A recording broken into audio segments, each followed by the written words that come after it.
एक समय जंगल गोटे बड़ हाथी रोला। से निज आकार को नहीं बहुत गर्व करुला और छोट पशु मानकर मजाक उड़ाऊला। गोटे दिन से गोटे छोट मांकड़ को गछरु गछ झुलिबा को देखिला। हाथी कहला देख तू केते छोट, मो सम्मुखरे तू कौन कर परिबु। बानर हसी कहला हाथी भाई आकार देखिले सब किछि बुझा जाय नहीं, केबे केबे छोट मध्य बड़ को हराई दे। हाथी कहला ताहेले आस प्रतियोगिता करिबा। बानर कहला भल किंतु दौड़िबा नहे गछ को चढ़िबार प्रतियोगिता। प्रतियोगिता आरंभ होला। बानर फटाफट डाल को डेई पड़ला। हाथी गोटे डाल रे पाद रखिला, गछ हलाइला, तापर धड़ाम करी माटी उपरे पड़िला। यह देखि जंगल अन्य पशु माने हसिबा को लागिले।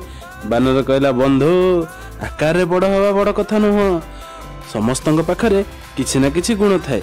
हाथी लज्जारे मुंड नुआइला और किछि दिन परे सेमाने दुई जण भल बंधु होई गले।